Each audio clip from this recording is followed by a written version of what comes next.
City are back on the road this weekend as they make the long trip north to Tranmere. Welcome to Park Life.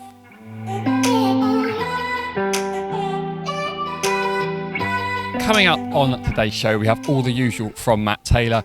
We hear from Archie Collins, and Jed Penberthy gives us a lowdown on the Super Whites. But first, let's take a look back at last weekend as we took on Cheltenham Town here at the Park. Strange today, I should say. Flicked on and struck. Well, that was a good piece of go. Here's a Zaz. It's a good ball in and headed across and turned wide. City, meanwhile, they're kept quiet. Scores in the division, and here come Exeter City. Shot on the angle, well blocked by Tozer, says referee Josh Smith. Here comes Azaz. Slides it in behind. That's a lovely turn as well, and a good recovery tackle. Couldn't get his head on it. A shot there. Giving away a loose pass from Thomas. Collins forward. Chance on the angle and smashed over. That was the chance of the game so far.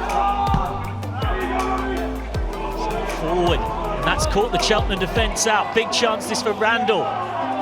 Lots of time to think about it, and a big save from Griffiths. Now here comes Cheltenham. May. Alfie May inside. Oh, what a save by Jokkel Anderson. Over their West Country rivals, stay top. Long throw, flicked on. Oh, it's turned in. They've won it at the death, surely. Andy Williams, moments after coming on. Likely to prove the difference because time has run out for Exeter City. It's their first loss in 4. Here is manager Matt Taylor now, who spoke to us about the importance of having a week off with no Tuesday night game and facing a fellow promotion challenger. On a good run of form, they're near the top of the league for a reason. So we know what to expect this weekend. Hopefully we'll catch them a little bit leggy and a little bit fatigued from Grimsby and Wembley. But a game where we want to take some points from it. They've obviously been flying, really. They've shot up the table, and it seems to me the turning point in their season seemed to be the 5-0 in December. I mean, it's incredible to see how they've progressed since that game, isn't it? Yeah, but obviously that was early on in Keith Hill's reign as manager. So let's be honest, he's been able to work with our players for a longer period of time, get them playing well, get a balanced team, and got some really good players within that as well. I've just said on a previous interview there, probably 3, 4, possibly 5 who've played in the Premier League, which is strange for a League 2 outfit. So their experience is there for all to see, but they've also certainly got some good players within that, and that's testament to the manager and the job he's done there. It feels a long time ago when we beat him convincingly in the home game, but they'll be aware of that. We're obviously aware of that, but a lot has happened since then, and I expect a totally different game this weekend. How has the week been for you? Obviously, it was nice not to have the Tuesday night, as I will always mention. It was nice not to have the Tuesday night. How did you spend your Tuesday night? Watching the football, or did you just zone out like I did? I know. I watched part of Mansfield in Carlisle and part of Scunthorpe and Oldham. So it was a strange evening in terms of what I was watching and not a live game, but that's the circumstances at the moment. Otherwise, we'd have been there in person. And then Wednesday, obviously, watched Tranmere again. So we did a good bit of training on Tuesday and got some good work into the ones who needed to work. Still a lesser day for some of the group. And I was really pleased how the players have approached today. And we needed to train well today, and we can do our bits and pieces and final touches tomorrow on the way up to the Northwest. And it's another game towards a team at the top end of the table, which is where you need to raise your game. Relatively pleased with the performance last week, if not the result. But we need to perform from minute 1 on Saturday to give ourselves a chance. It's time now to hear from media assistant Jed Penberthy. He's getting quite good at this, so we've let him on for another week. I can only apologise for what I'm sure will be some horrific puns as he gives us the lowdown on Tranmere Rovers. Exeter City are back on the road again, and this week we take the trip to the Wirral to play Tranmere Rovers. Formed in 1884 as Belmont FC, Tranmere adopted its current name just a year later and joined the Football League in 1921. Tranmere itself is just a little village outside Birkenhead, which is on the River Mersey. Birkenhead's dock system is part of the famous Port of Liverpool, which offers daily ferries over to Dublin and Ireland. The Wirral has a couple of points of interest, mainly including Port Sunlight, which was a little village created by the Lever brothers to house the workers of their soap factory. Birkenhead Park is also in the area, which was, funnily enough, the country's first ever civic-funded park. The majority of the football club's successes really came in the 30s. In 1935, Rovers won the Welsh FA Cup and just a couple of years later won their first ever league title, which was the Division 3 North. Rovers were helped in abundance by their free-scoring striker Bunny Bell, who scored 9 goals in a 13-4 victory over Oldham Athletic in 1938. Though most of their history has been spent in Tiers 3 and 4, Tranmere were regulars in the Championship during the 90s. John King had guided them to promotion in 1992, and Liverpool legend John Aldridge took the reins in 1996. Aldridge took Tranmere to the last ever League Cup final to be held at the Old Wembley, but they couldn't win the three-handled cup, being beaten by Leicester. In the more modern era, Tranmere were in League One for a long time before getting relegated at the start of this season. But the club have had a pretty good season to this point. They managed to reach the Papa John's Trophy final last week, although they were beaten by Sunderland 1-0. Manager Keith Hill was appointed in November after the departure of Michael Jackson, who was forced to moonwalk out of the club after a bad run of results. Since taking over, the 51-year-old has had some thriller results, and his team have been in dangerous form up to this point, with a surge from 10th last time that we played them in December, now up to 5th.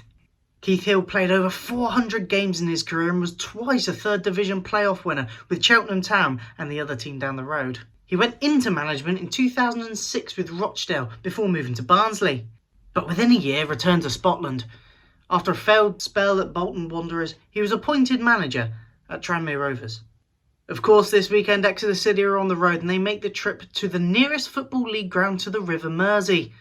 Prenton Park has a capacity of over 16,500 after it was opened in 1912. Its record capacity is 24,000 against Stoke City, back in 1972. Today, Prenton Park is not only the home of Tranmere Rovers' first team, it's also the home of the Liverpool women's team and the Liverpool youth sides. The ground has had a strange playing past. In 1961, when Dave Russell took charge, he switched all of Tranmere's home games to Friday nights. This was to allow Liverpool and Everton supporters to attend Tranmere games as well as going to Goodison or Anfield on the Saturday afternoon. In 2019, murmurs and discussions around the Wirral about a new stadium for Tranmere started to come to the fruition. This was to make the Wirral a more exciting place to visit, apparently, but at the moment, the plans are still in the development stage. Tranmere's sudden downturn of form has come since the loss of main man up top James Vaughan, but through midfield, Rovers still have an abundance of talent. Jay Spearing has been rock solid in the centre of the park this season and has been vital to Tranmere's defensive efforts. The 32-year-old developed his trade down the road at Anfield as a youngster before moving to Bolton in 2013. A couple of successful years at the Macron Stadium ensued before a switch across Lancashire to Blackpool. Spearing was the marquee signing for Tranmere since their relegation back into League Two and has provided 3 assists and hundreds of crunching tackles. And finally, the first ever Englishman to have played in the World Cup was a man called George Morehouse, who played for Tranmere in the 1920s. After leaving Rovers, he moved to America and gained US citizenship just in time for the World Cup in Uruguay in 1930. This week's player in the hot seat was Archie Collins, who I'm sure you remember on Boxing Day scored a cracking goal against Forest Green. Jed, you'll be proud of that one, I'm sure. Anyway, here's what Archie had to say about the game against Tranmere. Like I said, it's like another game. We need to bounce back and stick together now and look for Saturday and win that game and kick on, because that's another big game. You know, looking at the league table, it's a big game, isn't it, really? You know, that they're inside the playoff places looking for top 3. We're just outside the playoff places. A win for us, you know, could really change things. Yes, 3 points will be massive this weekend. And I think it'll be a great game of football. And obviously there's a lot of 13 games remaining, a lot of points up for grabs, and put a little run together now, and you don't know where it can take you. It's football and anything can happen.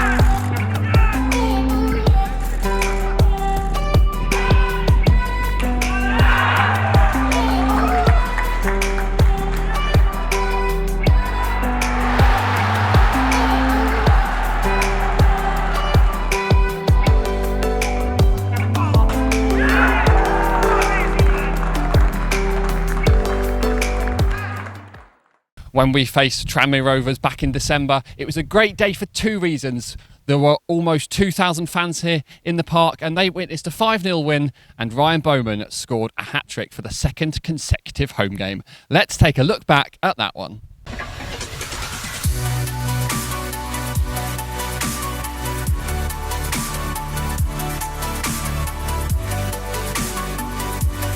To Randall, and now it's with Matt J, and here's a big chance to Bowman. He comes inside, and it's 1-0 Exeter City.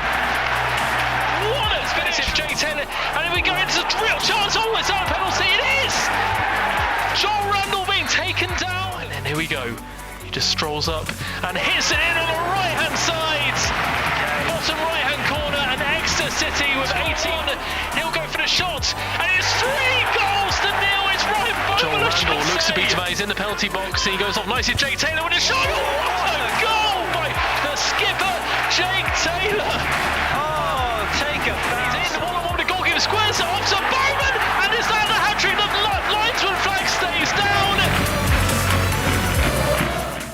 Everyone's favourite club historian is next up on the show. Here is a little bit of Barrett with the lowdown on previous contests and history with Tranmere Rovers. With several promotions and relegations for both sides over the years, City and Tranmere have been sporadic opponents in the past few decades, and this weekend's match will be just the 38th meeting between the two sides in our history. In total, the record isn't too shabby, with City winning 13 of these encounters, although Tranmere do have the lead on us with 19 wins of their own. In terms of the away record, it doesn't make for the best of reading. We started in some style, winning a 4-3 thriller on our first ever trip to the Wirral back in 1961, but we've only picked up 2 wins and 3 draws since, scoring 14 and conceding 34 in reply. The most recent of our wins on the road came back in September 2014, where goals from Jordan Moore-Taylor and Graham Cummins helped to drag us out of the League 2 relegation zone after a shaky start to the campaign. Of course, this time around, we're battling for points at the opposite end of the table, and whilst the historic record in this fixture might not be in our favour, a record-setting win over the Super Whites in our last encounter might just give us the confidence needed to improve that head-to-head record at Prenton Park. We're taking a trip back into the archives now, back to 2014, when City recorded a 2-1 win at Prenton Park. Graham Cummins and one of our own, Jordan Moore-Taylor, were on the score sheet.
After walking out Wembley Way on Sunday for the Papa John's Trophy final, which they narrowly lost to Sunderland, Tranmere were in action on Wednesday night as they made the trip to Grimsby. Here is how they got on.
This one was from a while ago, but we put some of your questions to Tom Parks, and here he is answering just a few of them. We'll start with a warm-up question from Ollie. He asked, what's your go-to Nando's order? If I was going to have a Nando's, I'd probably go for half a chicken with macho peas and creamy mash. Strong Yeah. choice. Yeah, I like that. We also followed up. That one was followed up. We have a question from Tom Parks. Okay. Tom Parks asks, any tips on how to become a professional footballer? He also says he's looking forward to carrying on your name and good work. Okay, no, fair. I like that. Yeah, I feel like when I was a kid, I just concentrated everything on my football. I've been asked this before, and I've always said that if you want to become a footballer, just concentrate on it. Even if your friends are asking you to do one thing and do another thing, just forget about it, because if you work hard and it pays off for you, they should always be there for you no matter what after that as well. So I would just say focus hard on football and just work as hard as you can. That's great advice, especially thinking around sort of the friends thing, because there's always all kinds of distractions. Yeah, being focused is important. A few people, including UK Owen and ECFC Contour, have asked, what is the best or favourite game you've ever played in a City shirt? It's got to be Plymouth Argyle last season, the 4-0 win. That was my first goal as well for the club. So that was an amazing atmosphere, especially the result, and it was a big derby, and I was so happy to play in it. And to make it even better was to score a goal, and the atmosphere was amazing. What a day! I mean, Owen Courtney's asked, and I think we already know the answer now. But Owen Courtney asked, "What's your favourite moment so far as a City player?" And I'm guessing it must be that goal. I mean, yeah. Tell us a bit about the goal. It's at the Big Bank as well, just to add to the. Yeah, that was it as well. It was right in front of the Big Bang. I remember it like now. I think we had a wide free kick, and I remember that we worked on set pieces a few days before as well. I remember like Green had telling me and the gaffer and that to get across the front post, and like the other players to hit their like spaces, and I just literally ran across the front post, and it was a great ball in from, I think it was Randall Williams at the time, and lucky enough it just came off my head and it flew into the net. So that feeling was just amazing, especially hearing the eruption of the fans behind on the Big Bank as well. It was brilliant. No, it's a great moment. It will live long in the memory, that one, and nothing lucky about it. Liam Hazel asks, who's the best player you've ever played against? See, I've always had, this is a difficult one because I've never really got the opportunity like in the FA Cup to get a big team like a Premiership team or anything like that. I've played with some great players who have gone on to become Premiership players and things like that, but it's a difficult one. I wouldn't be able to think off the top of my head who I've played against. I'm gonna go with Ken Wynne-Jones at the time. I remember playing against him in a game, and he was tough, big, strong boy, and he gave me a hard time that day. That's a great shout. I wouldn't have thought of that one, but yeah, he would have been a handful. Yeah, I can imagine. On a slightly different slant on the player, Jordan Freeman asked if you could play with any retired defender in a charity game. Who would you play with? Yeah, I see this last night on social media, and when I first seen it, I knew straight away it'd have to be John Terry. Brilliant. Like, what a player! Like, somebody you would want to be as good as. So yeah, I'd love to try and get an opportunity to play with him. Yeah, strong shout. He did bits in the game, didn't he? Following on from that, now let's see, Tom Day 3. Let's go with this one. He asked what your favourite series on Netflix is, and I'm pretty sure there's plenty of people out there. I'm hoping that you're going to say Peaky Blinders, but yeah, I've seen all that series. I've seen that. Let's see. me and like my partner, when we sit down and we watch a series, we watch different ones at all times. So at the minute, I'm watching Benidorm. Classic. So yeah, I think it's my second time I've actually watched it. So, but it was just an easy watch when we started it. But we've actually just started a new one on Netflix called it's actually The Vanishing at the Cecil Hotel or something like that. So we've just started that as well, so that can be on there. I'll go and check it out. I'm sure others will as well. And Benidorm, I think, is a good shout, given the circumstances we find ourselves in. Yeah, a bit of sunshine through the telly and a bit of feel good, bit of comedy. Can't go wrong, can you? Yeah. And then finally, from the fans, and possibly my favourite question of the season so far here from Cameron Xavier. He asked, "Is there anything that you wouldn't header if you had to from a last-minute corner?" When leading the game, a rugby ball, a medicine ball, a brick. Is there anything you would header? So if I've got to head something, it's to win the game? You just got to clear that ball, make sure we hold on to the 1-0, yeah. If we're 1-0 up, I'd throw my body at anything, because I would do anything like that. And I think that's why Jed Taylor at the minute keeps calling me a meathead. So yeah, no, there wouldn't be anything I wouldn't really. So I'd just head everything if I had to. Anything for the cause. If the moon came down, I even got one today by the gaffer in the face. So that's how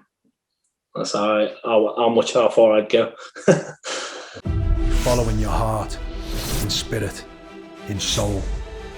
You make every tackle, score every goal. You're part of it wherever you are in the world, from the first minute until the last kick. Victories, heartbreaks, you're part of the fabric, the passion, devotion, supercharging emotion. For you, there is only one, abiding loyalty, togetherness that is second to none. Follow every kick, every tackle, every goal. With access to live stream games and matchday commentary, with coverage spanning the globe. Behind the scene content, newsletters and match highlights. There is no better way for you to get closer to your club. And with iFollow sales supporting them, there's no better way to show your love. When you can't be there with iFollow. Thank you so much for joining us on Park Life this week. That is all we've got time for. Remember, you can watch the game at Prenton Park for just £10 by purchasing an iFollow pass on the website to ensure you can watch the game from the comfort of your sofa. We'll of course have all the reports and reaction throughout the afternoon from Birkenhead as City look to get back to winning ways. That's all we've got time for. I'm going to set off because it's going to take me a while in this. Come on, City!